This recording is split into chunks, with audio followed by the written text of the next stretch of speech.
Hi guys, it's Julie from Calm Belly Kitchen, and I'm bringing you another video in our frequently asked questions series. Okay, so I get a question a lot that goes something like this. I'm vegetarian, or I'm vegan, or I just don't like eating so much meat. So how can I make the low FODMAP diet work? It seems really restrictive.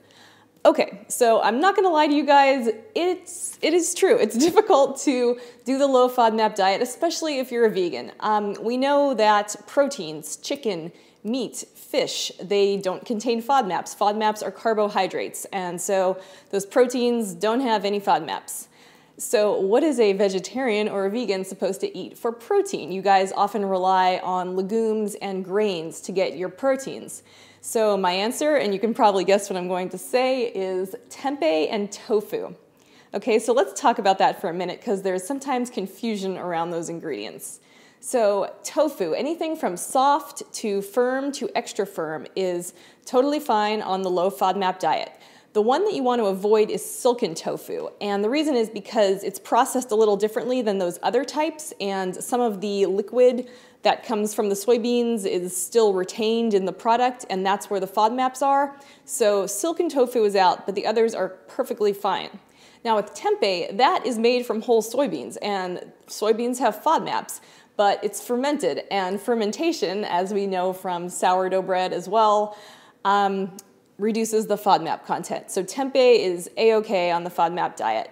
The one thing you'd want to watch out for is if your tempeh is seasoned, and some brands make, already pre-seasoned products. So just read those ingredients like you should with everything. It's just the way it goes. Read the ingredient list. But tempeh also is sometimes made with other grains like rice. Occasionally they'll put barley in there, so you would want to avoid that. But if it's made with rice or millet, that's perfectly fine.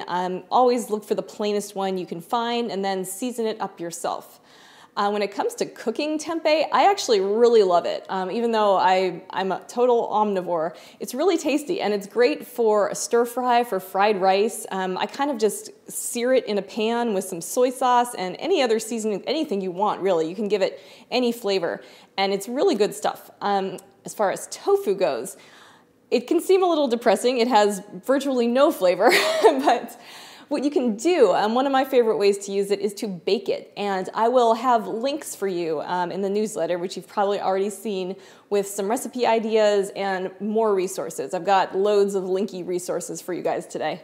But baking it gives it a really nice texture. If you've never tried this, you've got to give it a shot, and you don't need anything more fancy than cooking spray if you want. Of course, you can add any seasonings, any low FODMAP spices would be awesome, or soy sauce, whatever works for you. You can try different ways and make sort of a big batch of it to use in salads or in rice bowls or whatever you like.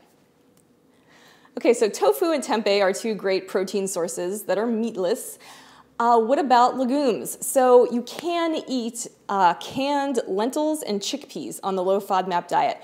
I always highly recommend getting the Monash app because it tells you exactly what you can eat based on serving sizes, and that'll give you the specifics. But rinse those canned lentils and chickpeas.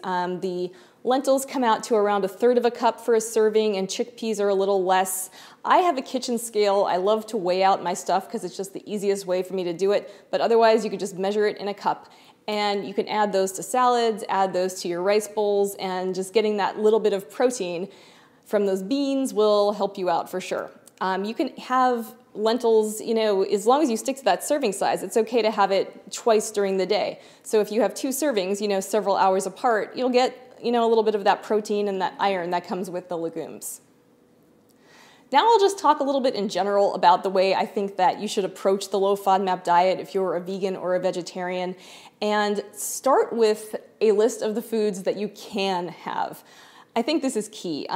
Get that app out and write down everything that you like that fits into your diet that is low FODMAP. Write down the serving sizes too, that will help.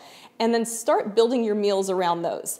And you don't need to dive right in, okay? If you're just starting out on the low FODMAP diet and feeling so restricted, make this list and start creating go-to meals. So just, to start out with, like 3 to 5 meals based around your green light ingredients, and go from there. So for example, you can do the wheat-free grains. You can do quinoa, rice, millet. So let's say you can do a quinoa bowl with some low FODMAP veggies, either cold like a salad or with roasted veggies, heated up. So you're doing that, and you're adding either tofu or tempeh, maybe some legumes to go with it, the chickpeas or lentils, and you've got a really nutritious, really tasty meal for lunch or dinner, or breakfast. It doesn't even matter. So start thinking like that. Now, you can do that bowl just as it is. You can do it with, let's say, a vinaigrette. You can do it with ancho chili powder and cilantro and lime juice, and it's sort of a Tex-Mex style quinoa bowl. You can do it with curry powder, and it's kind of an Indian style bowl. So try to approach it like that and really utilize those spices. All the low FODMAP herbs and spices. Always read ingredients if it's something that has more than one spice. A couple other ideas for you are soups. Think about soups you can make with all those low FODMAP veggies and grains and gluten-free pasta. Gluten-free pasta is another great one that you can dress up in all different ways with different veggies. You can add chickpeas to pasta, that's delicious. So try to start getting those ingredients down and building meals from there. I think you'll find that there's more that you can eat. And the key is to remember that it is only temporary. So you're going to be restricted for a while. You're going to get back into the reintroduction phase. You'll get through that, you'll learn your food triggers, and then you can hopefully have more variety and more flexibility in your diet. So this isn't forever, it's a temporary thing, and you can definitely get through it, even if you're vegan, okay? So I've got links and resources, and if you have any other questions, leave them in the Facebook group, or send me an email, or leave a comment. I would love to hear from you. All right, thank you for watching, and I will talk to you soon.